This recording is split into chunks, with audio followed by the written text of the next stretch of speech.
Welcome and or welcome back to my channel. I'm Hannah Blackwell and today I'm going to be bringing you my updated fantasy romance TBR. So I did this video about a year ago now and I think I had 10 or 12 books on there. I have read a good amount of those since. Some of them are not on my TBR or maybe they're like kind of on my distant TBR. They're less like urgent for me to read and some of them I do still want to read. So there's a few of those that you'll see on this list, but I have 18 books. I have 18 books for this list, and I think only 3 maybe of them are repeats from the last video. If you haven't seen that video, I'm going to have it linked up here in the cards as well as down below in the description if you want to watch that fantasy romance TBR from a year ago and kind of catch up on where I'm at now. Yeah, if you haven't already subscribed to my channel, I'd love to have you do so. All of my social media is linked down below in the description, including my Goodreads, Instagram, and my Patreon. In fact, this video is actually sponsored by my patrons. The top 2 tiers of my Patreon get to pick out a video that I do once a month. So today they went ahead and picked for me to do a fantasy romance TBR, and I'm super excited to bring that to you. I was in a slump for like a little bit there and I'm out of it now. I am almost done with my Patreon book club pick, which is What Lies Beyond the Veil by Harper L. Woods. I'm enjoying that. And so yeah, we are actually reading this whole series and we started with the first book, What Lies Beyond the Veil. And that was our January, February book pick. And so March and April, I'll be reading the next book in the series. You'll see that later on in this list. But I'm enjoying that one. And before that, I read Crescent City 3. And I really enjoyed that too. So I'm kind of like out of my fantasy romance slump. I'm feeling the fantasy romance. I'm in the fantasy romance mood again. I'm all about the fantasy, the romance, and the fantasy romance. So let's go ahead and get into this list. Let me know, comment down below if any of these are in your TBR or if there's any of these books that you think I should really prioritize because you think I will really like them, or if there's any other books you think should be on my radar as well. First, I'm going to go ahead and start out with the ebooks that are on my list. The first book is, like I said, What Hunts Inside the Shadows. That's book 2 in the what's the series called? Of Flesh and Bone. And so the first book was What Lies Beyond the Veil. We're reading this for my Patreon book club, my Mariana book club. And so this is definitely going to get read possibly next month. Like I really want to get to it, but it's definitely going to get read in March or April. This book basically is about this world that has this veil that separates humans from fae. And generally, I guess fae have mates and mate marks, and they're generally mated to humans because of this witch curse.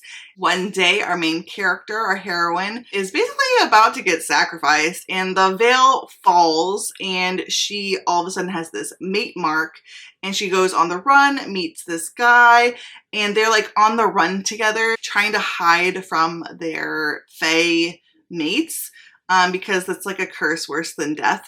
In their opinion. It's really interesting. I really, really like it. I love a veil. This is one of those fantasy romance tropes that I think is, yes, overused, but I don't mind. I love the veil trope. I just do. I really do. And yeah, I want to see more of it. Bring on the veils. I know that's so contradictory because I really do complain oftentimes about a lot of fantasy romance being kind of like ACOTAR fan fiction. I think that half of fantasy romance is like, it's ACOTAR fanfiction. And so you could argue the whole veil thing is kind of part of that, but I'm okay with it because the thing is, I love ACOTAR fanfiction.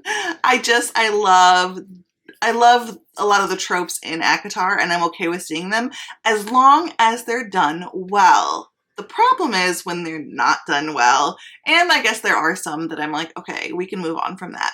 Anyway, the point is, book 2 in the series, I will definitely be reading in March or April. Let's move on. I've got 18 books to talk about, and I still have only talked about 1. Okay, the next one is a book I heard about recently. I heard about this from Happily Ever April. I'll have her channel link down below. It's called Spark of the Everflame by Penn Cole. Okay, so this book is about like this mortal world that has been ruled over by these gods, and then I guess their descendants to kind of like rule over humanity. Our heroine has somehow gotten pulled into this civil war that's happening in this world, and that's really all I know. All I want to know is it's a slow burn fantasy romance. There are dragons and banter. It's also for fans of ACOTAR and Guild, which that's me. I am that. And so I'm hoping this is going to be really good. Like I said, April says it's good, and me and April's fantasy romance opinions don't always line up perfectly, but a lot of times they do. It's kind of like a hit and miss, I think, with the fantasy romance books that we like. So it'll be interesting to see. I feel like I've heard another person talk about this book. I can't remember, but I've seen it a little bit more recently, and I'm definitely interested in giving it a try. Okay, next I have A Wolf in the Garden by Allegra Hall. This book is supposed to be a cottagecore fantasy romance, and I think it's a werewolf, and I'm not sure what our heroine is, if she's like a magical creature or not. This is set in New Zealand, and I think that it also has some representation of like native New Zealanders, because our author is part native New Zealander. I'm not sure. I think it's called Maori. So our author is part Maori, and I'm sorry if I'm pronouncing that wrong or not explaining this right. Anyway, the point is there's representation there of that. So I think it's supposed to be like a quaint, cozy fantasy romance. It's supposed to be fairly spicy too, but it sounds so unique. I haven't heard I don't think I've ever even read a fantasy romance set in New Zealand, so that's very intriguing to me. The cover is absolutely stunning, and I think I might actually be reading this for my patrons' upcoming 48-hour readathon that we're doing. It's a cozy cottagecore readathon. I think that this book is going to be perfect to read during that time. That's going to be the second weekend in March, starting the 8th to the 10th. If you're interested, my Patreon links down below in the description. But yeah, we're all going to be reading together, doing sprints, hanging out, reading cottagecore books to celebrate the beginning of spring. It's going to be a lot of fun. I'm really excited for that one. Okay, so the next I have is a series continuation, actually. So I read the first book in the series a few months back. It's called Between Wrath and Mercy by Jess Weisskopf. So the book that I want to read is book 2, which is Between Despair and Hope. This series is really cool because it actually follows an adult female who is more about my age. Like, she's in her middle life. She's like midlife. She's got a daughter who is almost an adult now. She's like an older teenage daughter. And her daughter is supposed to have these powers that are really kind of sought after. So she's got her daughter in hiding with her husband too. Well, one day they're kidnapped and she has to go to her ex-boyfriend to kind of help basically get her daughter back. And her ex-boyfriend is like this lord, and he's really powerful, and it's a second chance romance between the two of them. Don't worry, there's no cheating in here, but this is so good. I love that it kind of like skips over so many of the overused tropes that we see in fantasy romance. I love that we have an adult heroine. Like, I mean, obviously you usually have an adult heroine, but I mean like an adult, like in her mid-30s heroine. And we also have a plus size heroine. She's plus size. So I just love it. I adore it. I just thought this was so good. I cannot wait to move on, continue on in the series. The ending to book 1 was a crazy cliffhanger. I don't know where we're going to go from there, but I'm excited to see. Okay, next I have Fear the Flame by Olivia Rose Darling. This is about a girl who she's connected to 5 dragons, and they're supposed to like kind of like help her, I guess, with the kingdom. I'm not quite sure on that. This synopsis is very confusing, to be honest, but it looks like she's been imprisoned or run away. She's created a new kingdom somehow, but she needs to like feed her people, and so she goes back. Is she going back to take over her kingdom? Maybe an original kingdom? I'm not quite sure. This is honestly one of the most confusing synopses I've ever read. But I've heard really good things about this book, so I really want to read it. It involves dragons, and it looks like our heroine is crazy fierce, and I love a strong heroine. I think she meets this commander who is going to help her retake her kingdom. I think that's what's going on here, but I could be fully wrong. Like, definitely take my synopses with a grain of salt. I'm not quite sure, but I know it's a fantasy romance. I know there's dragons. I know we have a strong female heroine, and that it sounds like some major action and battles are gonna ensue. That's all I know. But it sounds really good. Another one that I really don't know much about is When the Moon Hatched, another book about dragons though. And what I do know is this is by Sarah A. Parker. I have loved every book I've read by her so far. I really, really enjoyed To Bleed at Crystal Bloom, and then I read its sequel to, what is it? To Snap a Silver Stem. And you'll see later on I have her other book, To Flame a Wild Flower, on this list too. But this is a new series from her that she put out, kind of like surprise. I've also been working on the secret project kind of thing, and the cover is absolutely stunning. I think it somehow has moon magic and dragons, which makes me feel like it's meant for me. I'm a Cancer. I have like a strong connection with the moon. I feel it every month. Like I do emotionally have a very strong connection to the moon's phases. And I don't know. I just think this might be my new favorite book ever of all time. It could be. This could happen. I don't know why. I just feel like this could happen. So I'm very intrigued. Now, Sarah Parker has very flowery writing, at least in the series I've read so far. I'm guessing her writing style stays the same, but we'll have to see. I do believe this might be a Norse-inspired fantasy too, and it says like the dragons came from the sky. I don't know if they came from the moon or what, but I think it's supposed to be political and action-packed, and I cannot wait. Dragons, Norse, moon or moon magic, like I'm here for it. Okay, finally for my ebooks is another continuation. This is The Sword by J. Bree. So I already read The Scepter. The Sword and The Scepter are the two novella, like prequel novellas to, I can't remember the name of the first full book in the series, like An Oath of something and something. I don't know, but it's the second prequel novella to that. I gave the first book 3 stars. It would have been a 4-star. It would have been a 4-star. But the problem was I had like a really annoying thing with her wordage in the book. It was actually really cool. We started out with this girl who is a witch living with this coven in this forest, and she basically finds her mate like telepathically. And they start talking telepathically, and then her village is attacked. She's on the run. She's, I think, on the run with her brother, and she does a lot of healing magic and a lot of healing, like potions and herbalism and everything like that. While I happen to be very into herbalism, I make salves and I do oils and make tinctures and teas for various things. I grow an herbal garden. Anyway. I got very, very, very frustrated that she kept calling tinctures teas, because a tincture is where you extract like essence from a root or an herb over a long period of time, like we're talking weeks, usually using alcohol, but she kept talking about brewing teas and then calling them tinctures, which was just really weird to me. I didn't understand that. But other than that, the book was good. I knocked off a whole star just for that, which I know is so, it's personal. But guess what? Ratings are personal, and it annoyed me, and it took me out of the story. So if something's gonna take me out of the story like that, like you're gonna drop a star. It's a fantasy. So I have to stay in the story, in the world.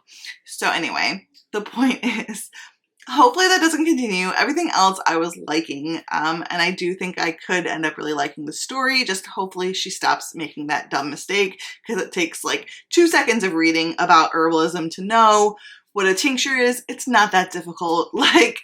She could have just done like 2 seconds of research, and that bothers me when authors don't research before they write. It's just lazy. That's just my personal opinion. Anyway, so let's go to the physical books. These are not all of the physical books on my fantasy romance TBR, guys. I have more than this, but I also have been talking for, we're at almost 25 minutes that I've been talking, and I still have 10 more books to talk about. So no, we're not going to talk about all of the books on my physical TBR that are fantasy romance. That's not going to happen. Okay, so The first few books I'm going to talk about I actually already discussed on my fantasy romance TBR that I have linked down below in the description. So I'm actually not going to talk about these in detail. The first is the sequel to A Heart of Blood and Ashes by Mila Vane. This is A Touch of Stone and Snow. It follows a different couple. And this is medieval historical fantasy romance. Really enjoyed the first book. I think this one's going to be either Celtic. I think it's Celtic inspired. And I'm very much looking forward to reading this. I need to get to it. I've heard mostly good things, though I think it's Jess from Honest Fiction said she really didn't like the second book. But most people I hear of do. But I mean, so mixed things. I've heard mixed things. But I'm still looking forward to it. Hopefully I really like it still. I really like these. The writing is really good. I said I wasn't going to talk a bunch about these. Okay, moving on. Now this one's Norse inspired. This is Hole in the Soless by Denali Day. This was gifted to me by Maggie. Thank you so much, Maggie. And this is the first full-length book in this series. Each book in the series follows a different couple. I've read Sven the Collector, which is a prequel novella to this series. Really enjoyed it. It's very low spice, like maybe like a 1 on the spice scale. And it is Norse inspired. Dragon, well, they're not dragon, they're wyverns, but it's basically the same thing. Wyvern riders, barbarian wyvern riders. And I'm looking forward to more because I really liked the banter and the world building that I got out of even just the little novella that I read. I just thought it was jam-packed with wonderful writing, wonderful character development, and wonderful world building. So I can't wait to see more from Denali Day. And I think this is the last one that I had on that list. This is Trial of the Sun Queen by Nisha Tooley. This one is supposed to be like The Bachelor meets, what is it? The Bachelor meets The Hunger Games or something like that. So I think that there is this competition among women to become the Sun King's wife. And our heroine, Lore, she has entered the competition, but I think she's entered it maybe to kill him instead. Oh, no. She's actually been entered into the Sun Queen trial, but she doesn't know why. Like, she didn't enter herself in, and she's not sure why she has been put in there. She's actually already been imprisoned for 12 years. So I'm very interested to see where this goes. It sounds like it could get quite political. And I love a good political fantasy romance or just a good political fantasy. And the author's name is Nisha Tooley. This one is actually nominated for the Goodreads Choice Awards for the new Romantasy category, which I loved seeing there being a Romantasy category. That made me really happy. Yeah, so she was actually nominated for that, and so I'm really excited to read it. Next, I have To Flame a Wild Flower by Sarah A. Parker. This is the third book in the To Bleed a Crystal Bloom series I was talking about. Sorry about the shininess of the cover, but I've really loved this series so far. This is a Rapunzel retelling. Our heroine is fairly naive. Think if you read Guild. So she's very naive. She's not really being very healthy. She's got a lot of torment and mental strife that she's going through, some PTSD as well. And it's a very dark book. So it's a fantasy romance, but it gets a little bit gory at times. It's also very dark, problematic. The hero and the heroine's relationship is very problematic for a lot of reasons. Make sure to check the trigger warnings. Sarah's writing is absolutely stunning. I love it so much. Some might call it flowery. I don't think it's flowery. I think she's just a really good writer, and I love it. I love the writing style. So I cannot wait to read this.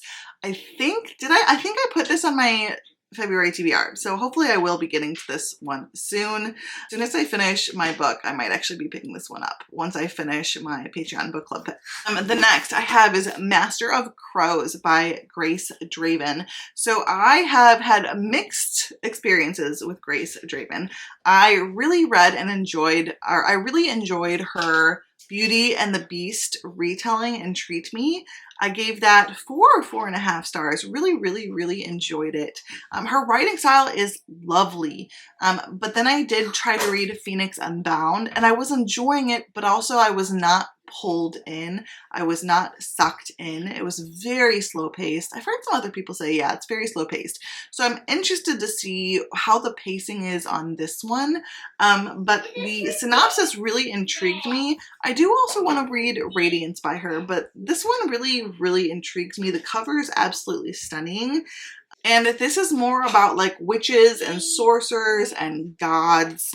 I think this might be a little bit darker, possibly. So it looks like our heroine is Martise of Asher, and she's a bondswoman. I'm not quite sure what that means. In exchange for her freedom, she bargains with her masters to spy on the renegade sorcerer Silhara of Neath. Silhara of Neath is known as the Master of Crows, so she's kind of being like a double agent. So there's immediately almost like this pitting against each other of the hero and heroine, which really intrigues me as well. Very interested to see how that goes. I also love witches and wizards and that kind of thing, so sounds really good. So the next, I actually have a book that I have tried to read, but I was not in the mood. This was actually at the beginning of my fantasy romance slump. And I think I didn't realize I was slumping at the time, but I softy enough this. I was enjoying it, but it just, I was slumping and it wasn't happening, so I put it down. So this is A Dawn of Onyx. It's by Kate Golden. In this world, the different kingdoms are divided up based on like crystals. And I think our heroine is from, I cannot remember, I think it was the Amber Kingdom. And where she is, everything's very like fall and autumnal. It's very atmospheric, which is really fun. And I think the Onyx Kingdom is supposed to be like the big baddie in the world, but then she basically is like all hell breaks loose when her brother, who's supposed to be off fighting the war, shows up all of a sudden and is like, hey, these people are after me. And she goes running, she gets caught, and she ends up, because she has these healing abilities, she ends up trading her abilities for the lives of her family members, like her mother and her brother, and I think maybe her sister. Does she have another sister? I can't remember. But so she heals this soldier, and then she is taken to the Onyx Kingdom, and that's right around when I put it down. So I'm interested to see what happens next. I was enjoying it as much as you can enjoy something when you're not feeling like reading it, if you know what I mean. Like, I think I'll actually enjoy this. It definitely has like 4-star potential. I don't know about 5-star, but it definitely has 4-star potential. And I'm looking forward to picking it back up. Okay, so I've got The North Queen by Nicola Tish. Now, this one was going to be the Spell by Romance book club pick for December, I believe, but we put a hiatus on the book club because of my slumping. And so we're not doing a book club for now. I'm not doing the Spell by Romance book club because, yeah, but I do still really want to read this. And this is supposed to be about this princess who was put into hiding by her father when he was king.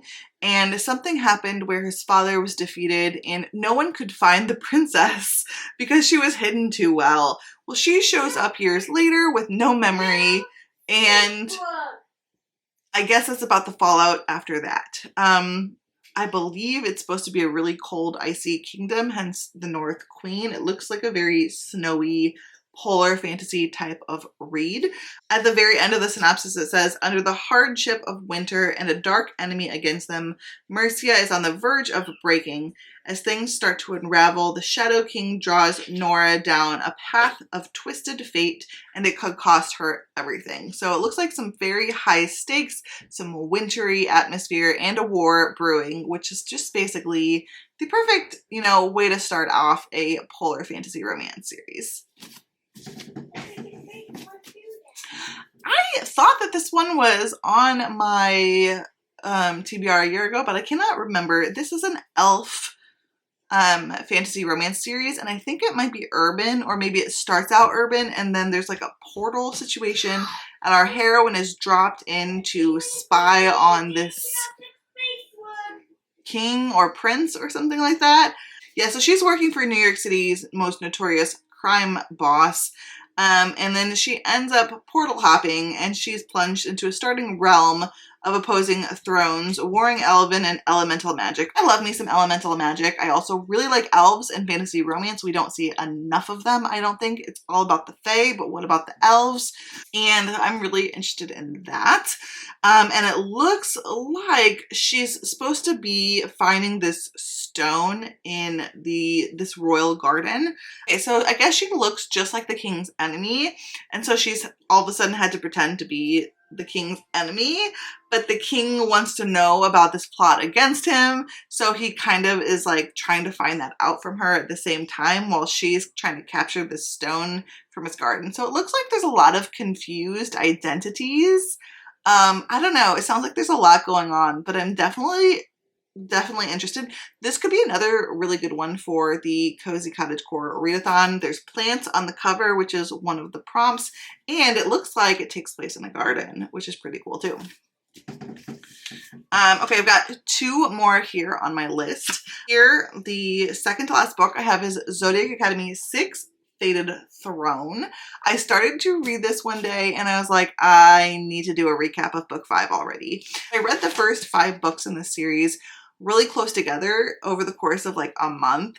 And then I put it down for a few months, and now I'm like, ooh, wait, what happened last again? Like, I remember what happened like ultimately, but I can't remember why it happened. Does that ever happen to you? So I have to do a recap. I have to do a book 5 recap. Also, where we're left off in this series is pretty devastating. Really bad. Really, really bad. And I'm not sure if I want to read in this world right now where things are the way they are. But I do want to because I want to know what happens next. But the final book in the series isn't out yet. I think it should be out soon. And I'm excited to read them all, but yeah, I need to get to this one. I definitely do. At least read this one and then like maybe read one every 2 months. It's hard because then I'm like, am I gonna get sucked back in and have to binge read a bunch of books again? Because that's what happened last time. I started one and I couldn't stop reading Zodiac Academy for like, there was like 3 or 4 weeks there that it's just all I read. I don't know. It was just Zodiac Academy. But they're so addictive. They're like candy. Anyway, this is about these 2 sisters. They're Geminis. They've been raised in our mortal world. And one day this Fae dude shows up and is like, hey, you're actually Fae. And you need to go to the school and we'll cover your tuition and your food and stuff. These girls are broke. They were in the foster system and they're like, okay. They show up to this magical school in the Fae realm and they find out they're actually the long lost Fae princesses. They're heirs to the throne, but the interim heirs are not happy about them showing up and they start to bully them. So there's bully romances going on. There's multiple romances going on at the same time. It's not white shoes, but there's just multiple romances and relationships. Like, think a really messy CW show, but with Fae and more smut. That's what you get. It's addictive.